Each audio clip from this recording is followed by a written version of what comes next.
Okay, welcome to part 2 of motion graphics with After Effects. In this tutorial we're going to look at using After Effects to make things move. So looking at the transform controls that we looked at very briefly in the first tutorial and using things called keyframes. We'll also look a little bit more at the composition settings and how you can change the size and duration of a composition or timeline. And then we'll just look at how you can experiment with different things to do with motion and animating. And then finally we'll just look at saving. The saving isn't exporting, we'll do that in a separate tutorial because it's a little bit more involved. Okay, so just to have a go at animating, I've just made a simple PSD using 2 layers. So we've got a ball and then a background, and named obviously. And then if we go over to After Effects, we just go File, New Project, and then we can go and import, as we did before, the file, the PSD. So going in, ball PSD, doing its composition, retain layer sizes, and away we go, editable layers. Okay.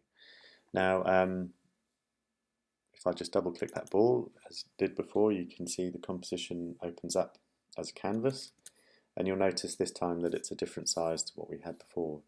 So just to clarify, when you make a new project in After Effects, it just makes a new project and you don't set the document settings as you would in After Effects. When you import the footage, that determines the size of the canvas and the composition. So you'll see this composition is smaller than the other one we were working at, and basically the size of this is determined by what's set up in Photoshop. So if I just go into the image menu here, image size, you can see that this document is 600 wide by 800 high, sort of like a web format if you like, and in After Effects that's what it is. So if you're in Photoshop and you set up HDTV canvas, when you import as a new project, create a new project and import, the composition in After Effects will default to that. So that's how you set the composition sizes in After Effects. Now if you wanted to, you could change this size, or if you needed to tweak it, you can do in After Effects. And you'll notice there's a composition option here. If you go into composition settings, it'll show you. So here you can see we've got the size of this composition set, but there are also some presets, and if you go in there you've got all the specific sizes for different outputs. And just to give you a quick run through, so we've got web video options up here, then we've got NTSC, which is an American format, so don't use NTSC unless you're in the States. It runs at a different frame rate. If you have an After Effects project with NTSC and run it on European equipment, it won't work. PAL, which is an older European format, generally not HD, and then we have the HD TV options that we were using down here. So generally, if you're working for HD and in Europe, it'll be one of these options down here. For this example, we're just going to stick with 600, 800, it's quite easy. Here there's a frame rate, so you can change that here. Generally, you're looking at 25 frames a second. And then we have a time code and duration. We won't worry about time code, but in the duration here you'll see that there's a 10 and then 00. This says 10 seconds, so it's 10 seconds and then frames. So you can be quite specific in duration, right down to the frame. We don't worry about frames generally, we're just going to deal in seconds. So here, and then you can choose a default background color for your composition. So we have a 6x800 canvas, and we have our layers, and if you remember in the last tutorial, if we click down here, there are some transform controls for this object. So the ball layer, if I zoom out a bit and just move the ball there, you can see off canvas, sorry, you'll see that these numbers change. So next to the position, this is your X and Y coordinates. So I've moved the ball off the canvas, and you can see the Y coordinate is -142, so it's off the canvas. So what we're going to do is just work with this layer and imitate a ball dropping to the ground and then bouncing up. And how we do that is put in special frames to tell After Effects when there's a change in position or state for the layer. So every time a layer changes direction or size or opacity or something happens to that layer, a keyframe tells the program, okay, from this point do something different. So we need to work with keyframes to say, okay, change position or size or whatever. So to start with, we just look at the position option here, and there's a little stopwatch there next to the transform control. If you just click that, you'll notice a little yellow diamond appears. That's a keyframe. And then if we say, okay, we want the ball to drop from here to the ground in 2 seconds, the way to do it is just to roll the playhead down. It's this little yellow thing on the top here, down to 2 seconds. And then what's quite nice about After Effects, you can just grab the object and pull it down, and it will put a keyframe in automatically. And if you want the ball to drop straight while you're dragging, just hold down Shift. Okay, so as it hits the ground, there's a keyframe there, and you'll see the value now is 638. So if we just roll the playhead here, you'll see that that drop happens between -142 and 638. So those are the keyframes. So After Effects is saying keyframe 1 start at -142, 2 be at 638, and then everything in between that, it'll work out what the distance is frame by frame, and we call this a tween. Okay, so at that point you want the ball to be here,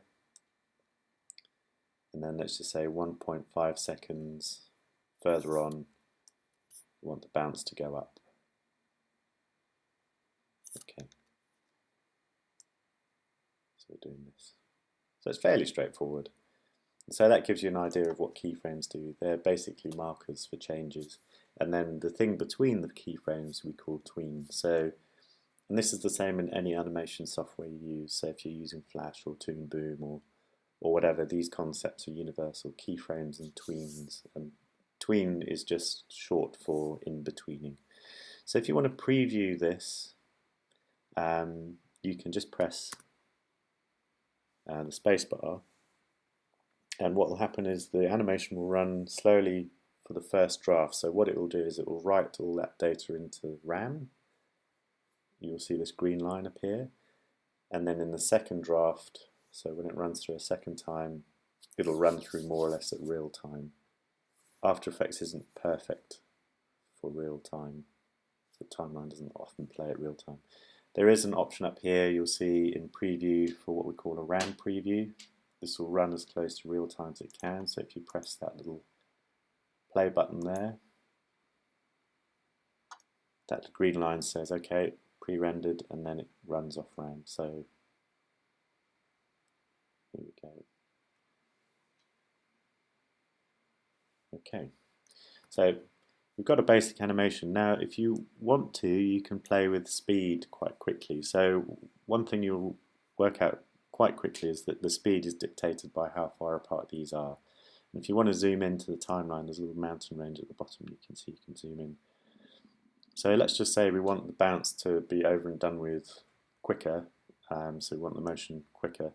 We can just drag those keyframes, just grab them in the timeline and drag them together like this. And then if we just press spacebar, let it run through once.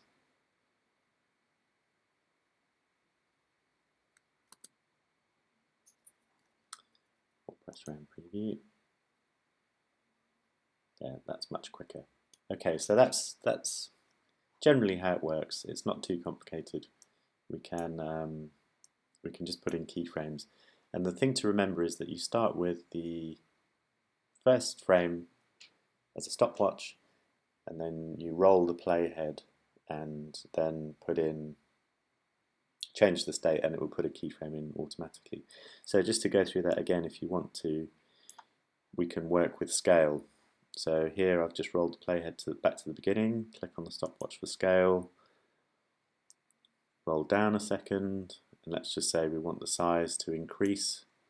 This time I can just click on the 100% here and increase, and you'll see it gets bigger as it drops. And then to animate further, I can roll out and on here drag to decrease,